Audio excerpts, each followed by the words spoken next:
12 желтоқсан 2022 жылы 16 халықаралық Евразия кинофестивалінің бірінші күні өтті.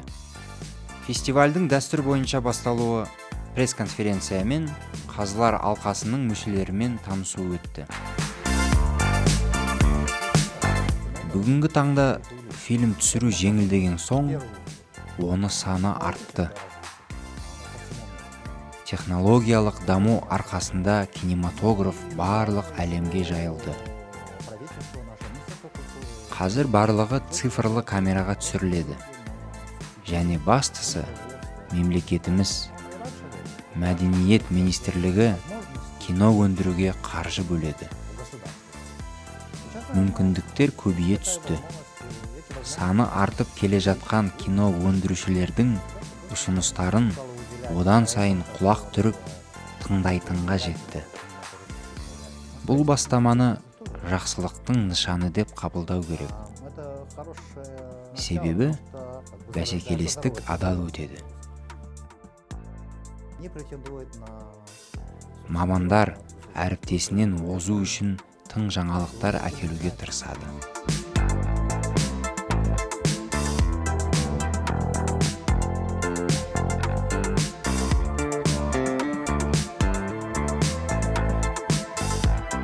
Мен коммерциялық және авторлық терминдерді қолданбаймын.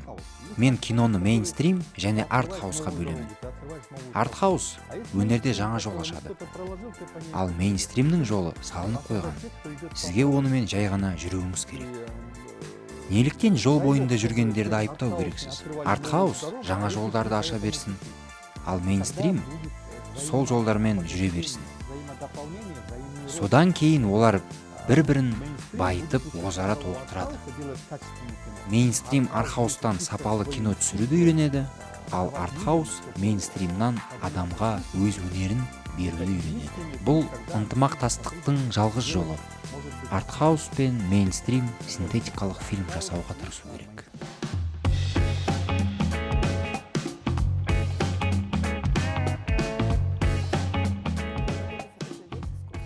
Кинематограф өнердің бір түрі.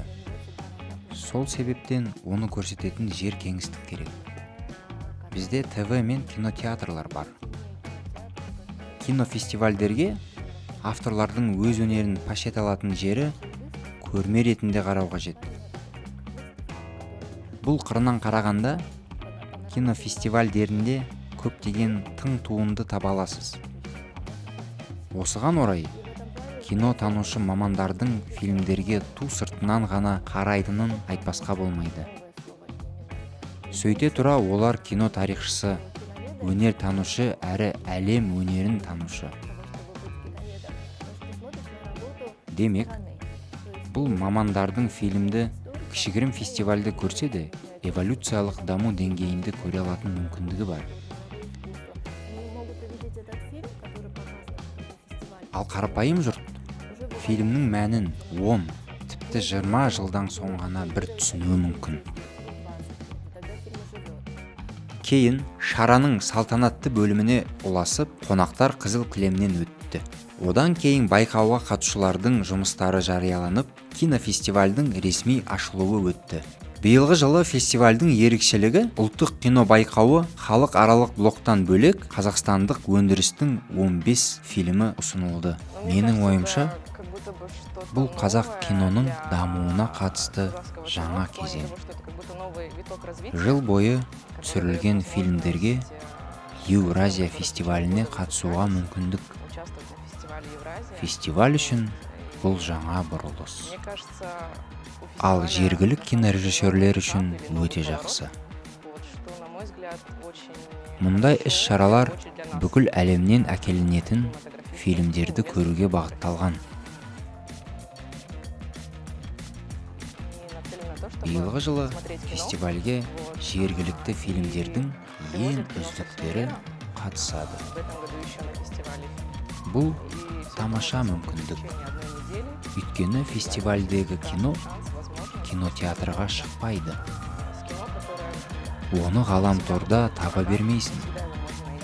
Бұл бірегей мүмкіндік.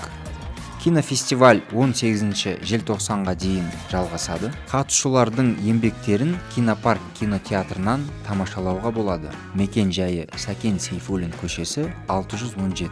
Форум сауда орталығы. Фильмдер күн сайын көрсетіледі.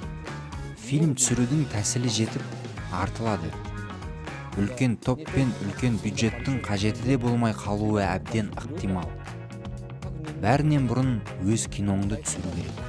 Ондай жағдайда жақсы фильмдер жарық көреді. Қорықпау керек.